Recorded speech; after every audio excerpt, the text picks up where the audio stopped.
Para sa mga mahilig sa mga kwentong aswang, subaybayan ang aming bagong channel, Sitio Pangil. Pasukin ang nakakakilabot na mundo ng mga aswang. Like and subscribe. Sitio Pangil.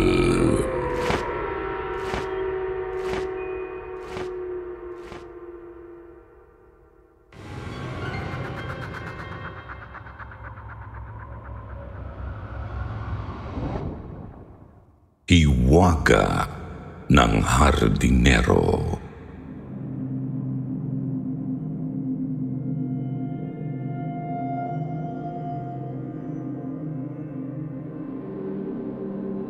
Isang maganda at pinagpalang araw po sa lahat ng nakikinig ngayon dito sa Sitio Bangungot. Especially po sa inyo, Sir Jupiter.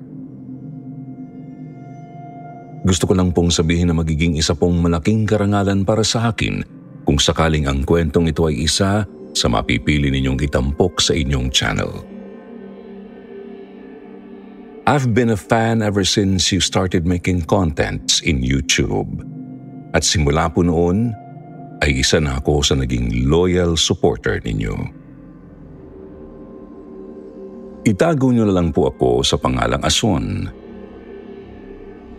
Dati po akong OFW na nagtatrabaho bilang isang domestic helper sa Sydney, Australia. Galing po ako sa isang mahirap na pamilya na binubuo ng isang ulirang ilaw ng tahanan. 6 na magkakapatid, kabilang na ako at isang mapang-abuso at walang kwentang ama. Lumaki po ako na nasanay makitang sinasaktan ng tatay ko ang nanay ko. Kaya naman nung tumungtong ako sa edad na 19, ay nagdesisyon akong umalis sa puder nila para magtrabaho bago ko kinuha ang nanay at mga kapatid ko sa kamay ng sarili kong ama. Ibinyahe ko po sila noon sa Santa Rosa, Laguna mula sa probinsya namin sa Mindoro. Nang sa ganun ay hindi na sila masundan pa ng tatay ko. Saka po ako nagdesisyong mag-abroad. Ilang taon din ho ang itinagal ko sa ibang bansa, kaya naman nakabili ako ng sarili naming bahay at lupa at nakapagpatayo rin ng isang maliit na negosyong kainan sa lugar namin. Hanggang sa isang pagsubok ang dumating sa buhay ko. Diyos ko po, ang anak ko. Napahagulhol na lang po ang nanay ko nang sabihin ko sa kanila ang masamang balita. Kahit ang mga kapatid ko ay napayakap na lang sa akin. Biglaan po ang naging uwi ko noon galing sa abroad dahil na-diagnose ako na mayroong cancer sa dugo o yung tinatawag na leukemia. Hindi ko alam kung paano ko aaluin noon ang pamilya ko. Sa totoo lang, natatakot akong mawala noon sa mundo. Hindi para sa akin, kundi para sa kanila. Dahil nag-aalala akong maisipan nilang bumalik sa tatay ko kapag nawala ako. Yun po kasi ang sabi sa akin ng doktor nung ipatingin ko si nanay. Halos karamihan daw po ng mga biktima ng pang-aabuso ay madalas na bumalik ulit sa kanilang abuser, lalo pa at naitanim na nito sa utak nila ang takot at pagiging dependent ng biktima sa matagal na panahong pang-aabusong dinanas nila. Bukod pa roon, eksaktong nasa kolehiyo na noon ang 2 kapatid ko, habang yung isa naman ay high school at ang natitirang 2 ay pareho pang elementary. Dahil po doon ay sobrang desperado na talaga akong gumaling, kaya halos lahat na yata ng paraan ay ginawa ko. Kahit ang kumapit sa mga tinatawag na faith healer o albularyo. bakit hindi mo kaya subukang magpatingin kay Manggoyo Asun? Yung magaling daw na albularyong taga San Pedro? Aba, sabi sa akin ng pinsan ko, ang dami na raw napagaling ng mga halamang gamot nun eh. Isang kaibigan ang nagbigay sa akin ng impormasyon tungkol sa isang dating hardinero daw na naging albularyo. Naitago na lang po natin sa pangalang Manggoyo. Taga San Pedro daw ito, kaya naman hindi na ako nagagsaya pa ng panahon at agad ko itong pinuntahan kasama ang kapatid kong si Kaloy.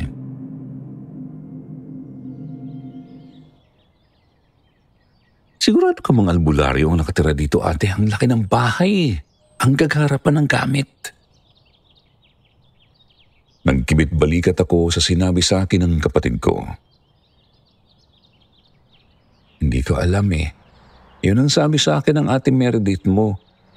Sabi pa nga niya, dating hardinero lang daw yung albularyo na yan. At dito na umasenso dahil sa pagbebenta ng herbal medicines.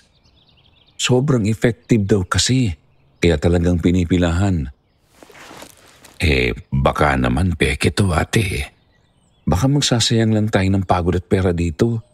Dapat kasi naghanap na lang tayo ng mas magaling na doktor eh. Kaloy, ano ka ba? Ang mahal ng gamutan sa ganitong sakit. Baka maubos ang inipon ko para sa pag-aaral ni Gian. Napabuntong hininga si Kaloy dahil sa sinabi ko bago siya bumulong. Sabi ko naman kasi sa iyo, ate, magtatrabaho na lang muna ako eh. Ayaw mo naman akong payagan kahit nahihirapan ka na. Kaloy naman eh. Hindi ba't napag-usapan na natin to? Sasagot pa sana si Kaloy sa sinabi ko sa kanya nang bigla na lang may sumulpot na babae sa harapan namin. Isang magandang babae na may mahabang buhok, maputi at makinis na balat. At natural na mapupulang labi. Napakaganda rin ng mata niya, pero nang titigan ko siya ay parang napansin kong malamlam naman ang mga yon. Ako nga pala si Sonia, asawa ako ni Goyo. Kayo na ang susunod sa pila kaya halina kayo sa loob.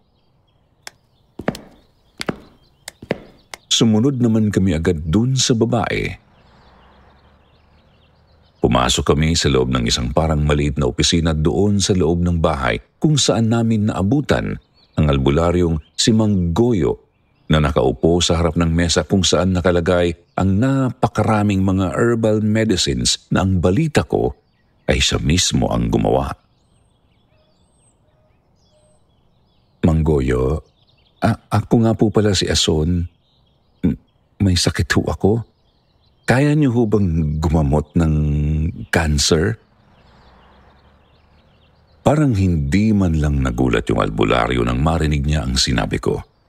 Bagkus ay mabilis siyang yumukod at kinuha sa cabinet na nasa ilalim ng mesa niya ang isang bungkus ng mga tuyong dahon na tila ginupit-gupit ng pahaba.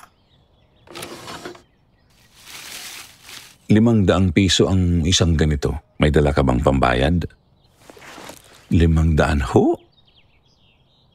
Aaminin kong doon pa lang, Sir Jupiter, ay parang diskumpiyado na ako sa albularyo.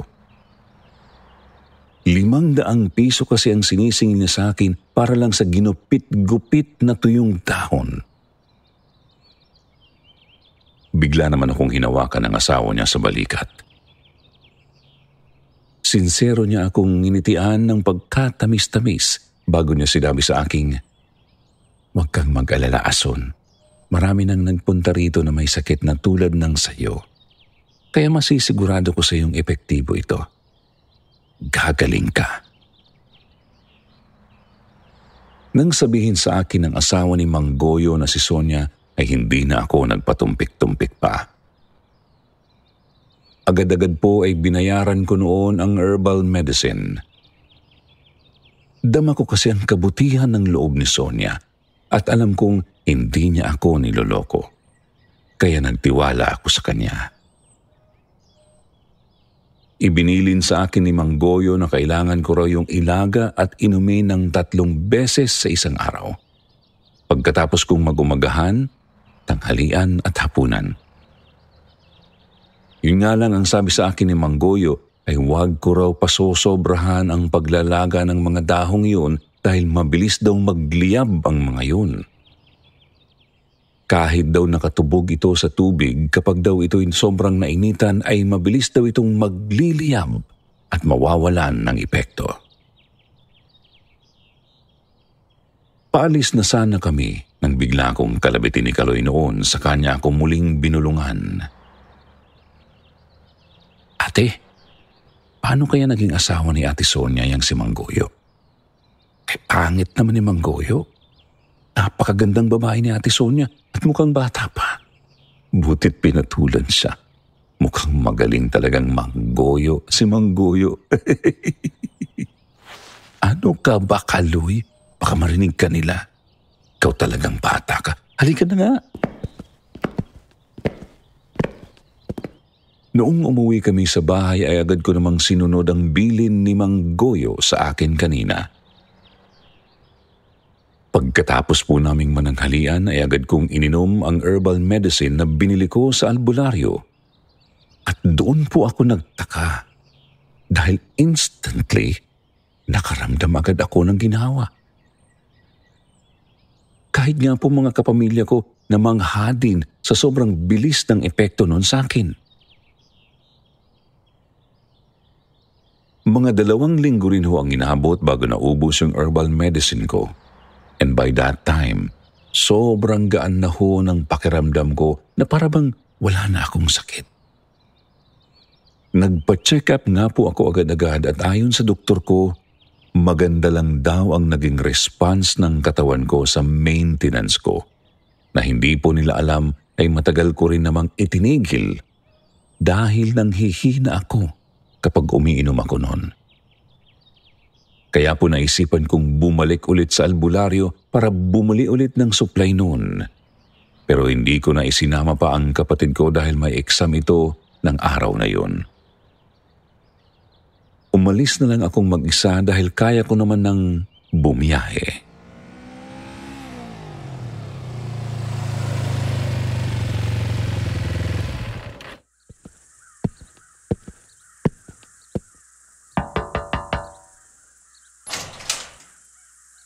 Sonia?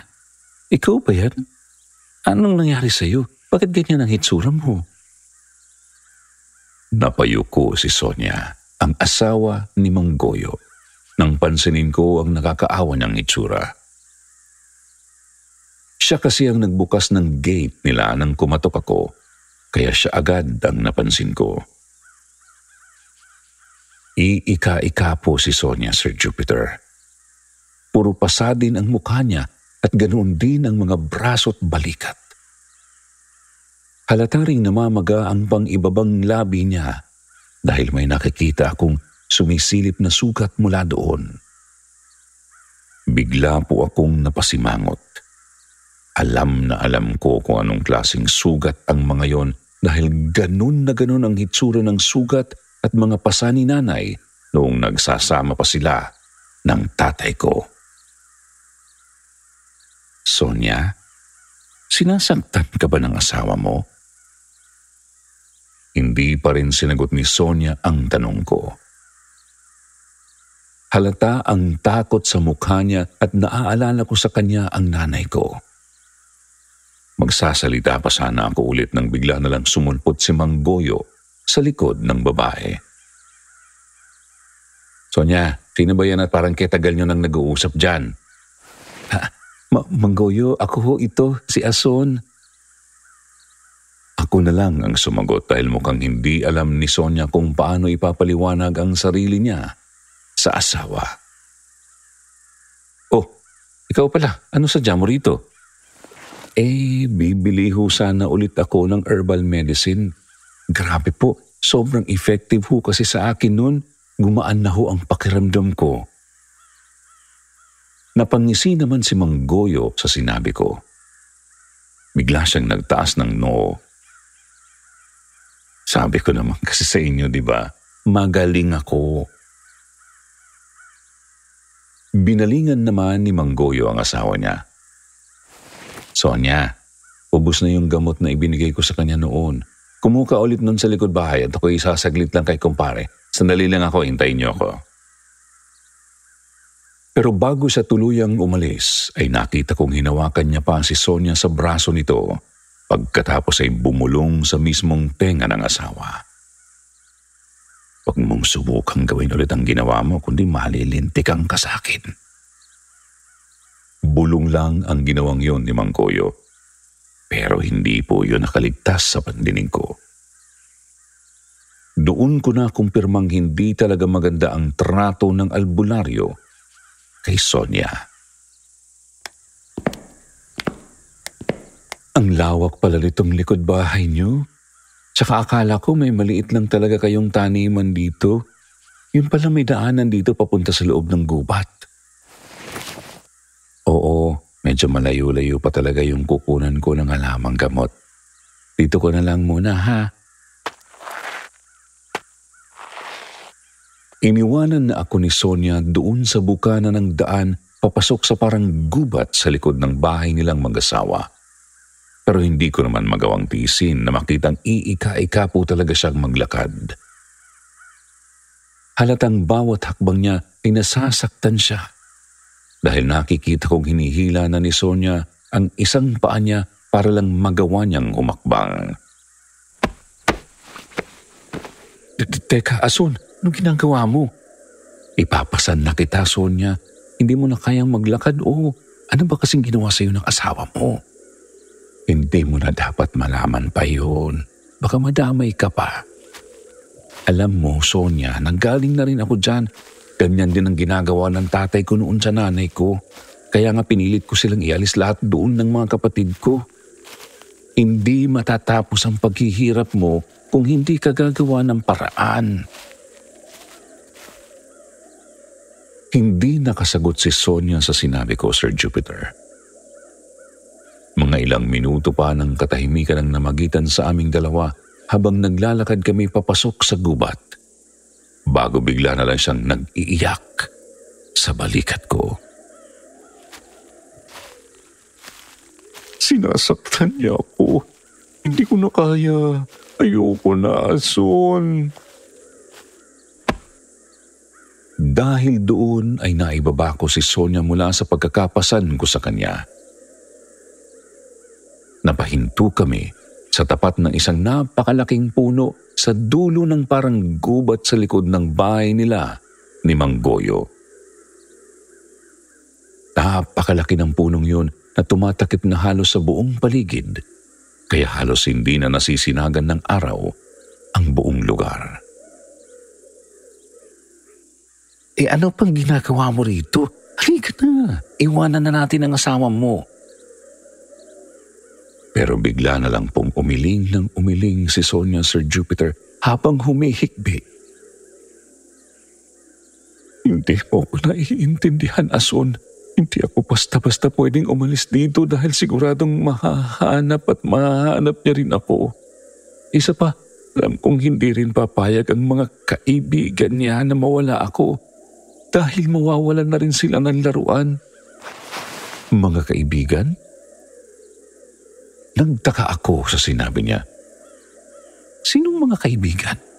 May iba pang kaibigan si Mang Goyo na nananakit din sa iyo? Sinong mga kaibigan yun, Sonia? Dapat ipakulong natin sila.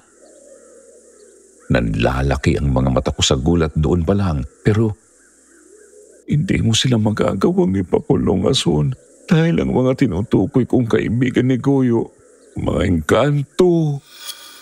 Ibinenta niya ako sa mga engkanto kapalit ng kapangyarihang makapanggamot. Dito mismo sa punong to, Asun. Dito nila ako ginagawang laruan.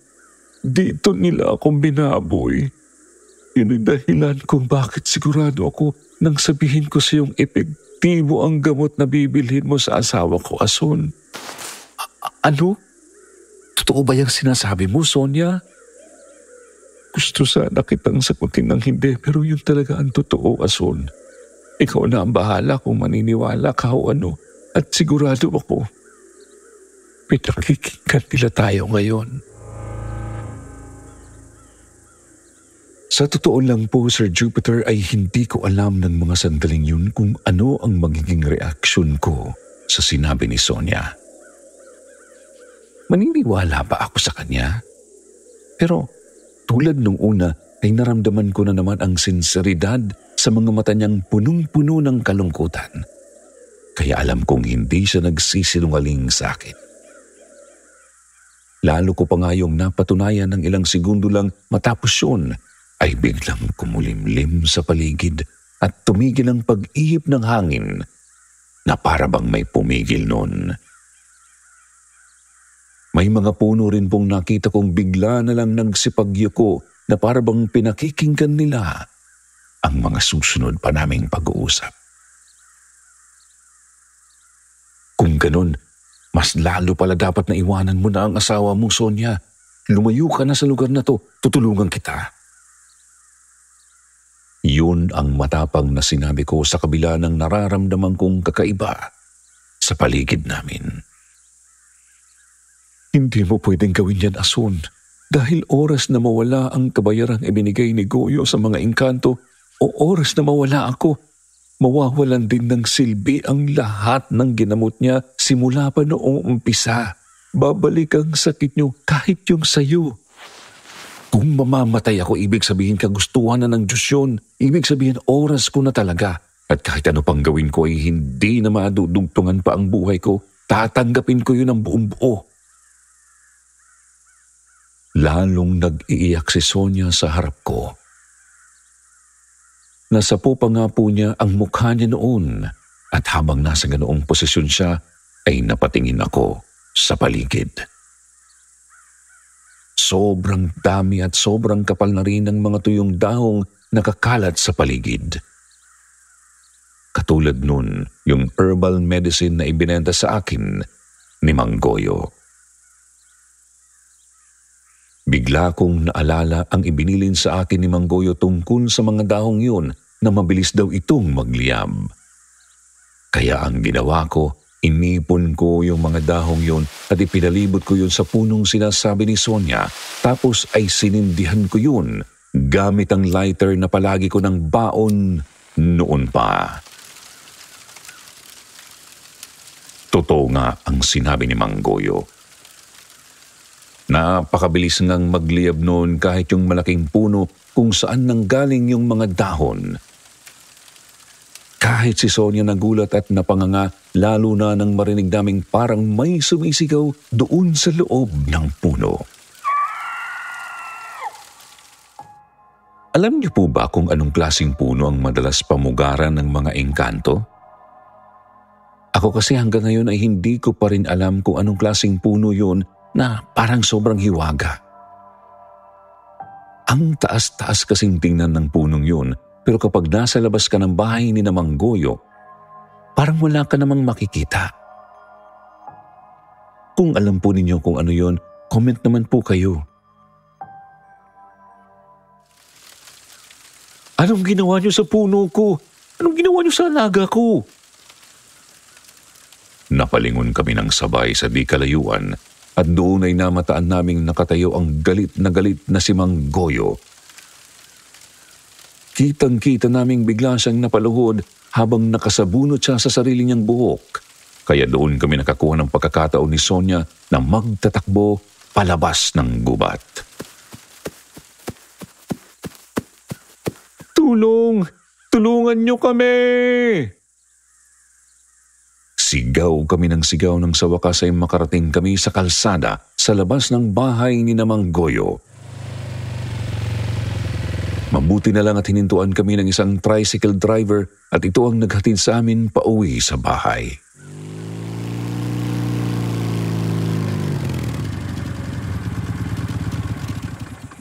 Hindi ko sinabi kina nanay at sa mga kapatid ko ang tungkol sa engkanto.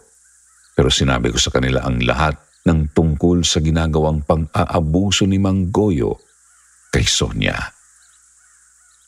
Kahit sa barangay namin ay nakapagpablatter ako para handa kami kung sakaling susundan kami ng asawa niya.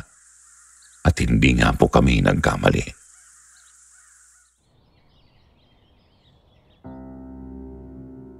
Kinabukasan lang noon, Sir Jupiter, ay nag-e-eskandalo na si Mang Goyo sa tapat ng bahay namin at hinahanap niya si Sonia. "Ilabas niyo ang asawa ko! Sonia, hindi mo kami matatakasan, bayad ka na! Hindi ka pwedeng umalis dahil ako ang sisingilin nila! Lumabas ka dyan, Sonia!"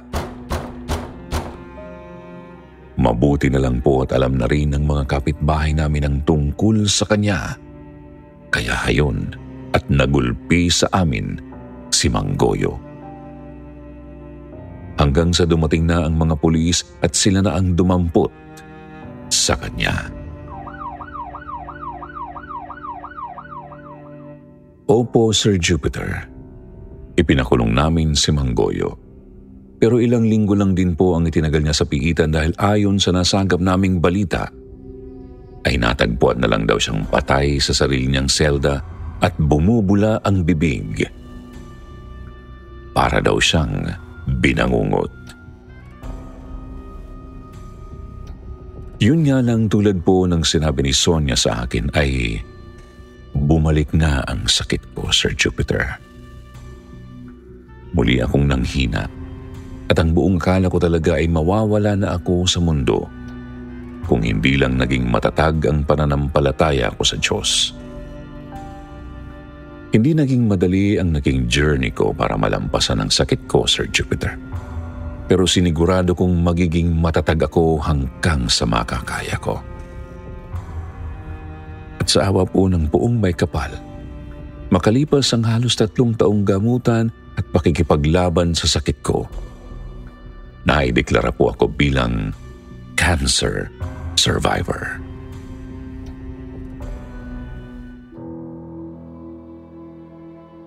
Sa ngayon po ay 59 years old na ako, Sir Jupiter, at maayos na rin ang buhay ko. Sa tulong ng 5 kapatid kong pawang may kaya na rin sa buhay. Hindi po nasayang ang lahat ng sakripisyo ko sa kanila. Dahil ngayon, hindi na ako mangangambang maranasan nilang ulit ang hirap na dinanas namin noon. Kasama ko pa rin ang nanay ko, Sir Jupiter, kahit na may sarili na rin akong pamilya. Habang si Sonia naman ay nagkaroon na rin ng sarili niyang asawa at mga anak. At ngayon ay meron na rin siyang isang apo, tulad ko.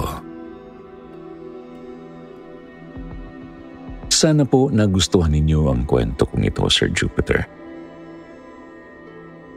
Sana rin po ay maging aral ito kung meron mang lalaking makapakinig nito na nang aabuso ng asawa tulad ng tatay ko at ni Mang Goyo. May karma po para sa lahat ng kasalanan niyo. Ngayon pa lang ay magsisi na kayo at humingi ng kapatawaran. Yun lang. At maraming salamat po ulit, Sir Jupiter. Gumagalang, Ason.